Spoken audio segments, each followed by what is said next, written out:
Við erum komin hér fyrir utan Glerárskóla, nánar tiltekið íþróttahúsið og við ætlum að tala við Jóhannes Baldur Guðmundsson, formann unglingaráðs körfuknattleiksdeildar Þórs.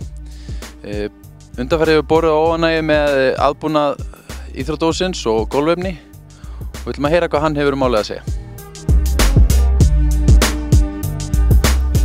Dæmi eru að iðkendur í eldri flokkum körfuknattleiksliða Þórs hljóti meiðsli í hnjám og í mjóbaki og þurfi að sækja meðhöndlun sjúkraþjálfara vegna þeirra. Talið að orsök þessara meiðsla sé meðal annars gólfefni í íþróttahúsinu við Glerárskóla. Nýlega sendi unglingaráð körfuknattleiksdeildar Þórs fyrirspurn um málið til bæjaryfirvalda.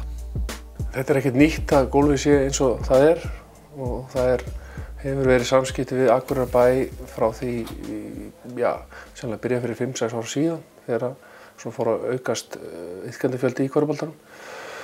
Og það góða fólk sem var þá í unglingaráði hafði samskipti við bæjaryfirvöld og tilkynntum það sem þyrfti að fara betur. Einnig kom athugasemd frá Körfuknattleikssambandi Íslands varðandi aðbúnað að hann uppfyllti ekki keppniskröfur. Lítið gerst við þeim athugasemdum og má segja að keppnisstaðurinn hafi verið svona á undanþágu frá Körfuknattleikssambandinu. Ég sendi bæjarstjóra póst málið og hvers eðlis væri hér. Hann áfrasendi málið á íþróttaráð og forstöðumann íþróttamála sem svaraði erindinu. Og niðurstaðan úr því var að það stæði ekki til að endurnýja neitt að gera hér í Glerárskóla. En hann svo sem minnt okkur á það að eftir að landsmótið var hér síðasta sumar þá voru fjármunir settir í íþróttahöllina fyrir körfuboltann sem var mjög flott hjá bæjaryfirvöldum. Og það eitthvað sem að þið hafi getað nýtt ykkur eða? Nei, við náttúrulega höfum ekki fengið úthlutað tíma í íþróttahöllinni. Það úthlutað af IBA á vorin og sumrin. Og meðan við fáum ekki úthlutað tíma þar þá bara getum við ekki nýtt þá góðu fjárfestingu sem þar í fyrir körfuboltann. Og hafa orðið eitthvað samskipti við IBA varðandi framtíðarhorf, hvað það var þar? Það náttúrulega barningur hver einasta sumri þegar hefur úthlutað og hefur verið alveg frá því að þetta ástand hér hefur verið að fá tíma annars staðar en hér. Því að iðkendur okkar bara í slæmu ásigkomulagi líkamlega sumir eftir að verið hér á gólfinu að æfa þegar þeir eru orðnir eldri. En það hefur ekki borið árangur hingað til en maður vonur og bindur mikla vonir við það að þegar ábending kemur frá forstöðumann íþróttamannvirkja að IBA taki til umfjöllunar þessi samskipti okkar nú síðustu í næstu úthlutun að við getum nýtt þessa góðu fjárfestingu í höllinni að þá vonum við að það verður núna í haust. Hvað það hérna í íþróttahúsinu svona að þú getur útskýrt við gólfið sem að hentar ekki körfuknattleiksiðkun? Já, það náttúrulega fyrst og fremst engin dempun í gólfinu. Þetta mikið álag á hné og bak fyrir iðkendur og sér í lagi þess að þeir eru orðnir unglingar og orðnir þyngri og þetta eru meira æfingar og svoleiðis.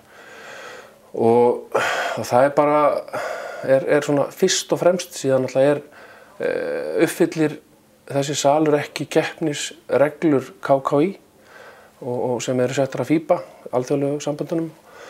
Og það búið að vera undanþága eins og ég sagði áðan frá 2012 og ein athugasemd var lagað mjög fljótlega, það voru lagað línurnar.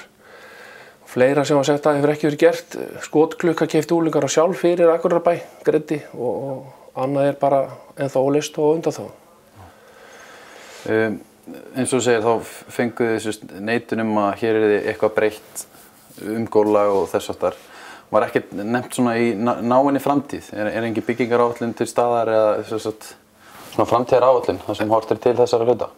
Nei, ekki varum við upplýst neitt svoleiðis frá formanni eða forstöðumann íþróttamannvirkja og annað en bara það stæði ekki til að gera það og hann lagði áherslu á það að við myndum þá frekar nýta þá góðu fjármuni sem var nýtt í íþróttahöllinni.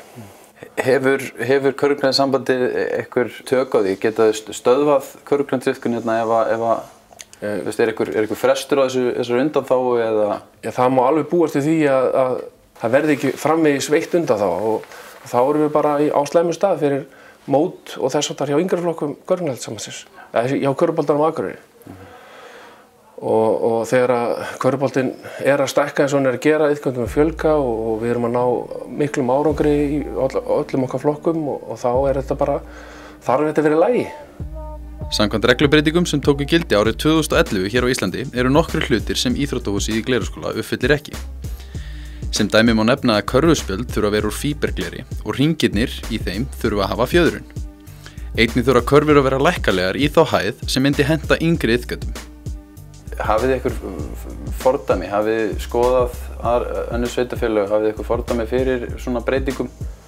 Já, það er til dæmis til fordæmi frá Árborg, þar sem að Vallaskóli var með sams konar gólf og ég minna að það hafi verið 2013 sem varð umræða opinber í staðamiðlum þar og var að fjalla að það voru mikið meiðsli og þess háttar. Og Sveitarfélag Árborg tók þetta bara mjög alvarlegum augum og áður en keppnistímabilið byrjaði það árið, þá var búið að setja þessi skiptum gólfefni og setja parkett og gólfefni sem býður upp á fjöðrun og það sem þarf þegar svona íþróttaiðkun til staðar.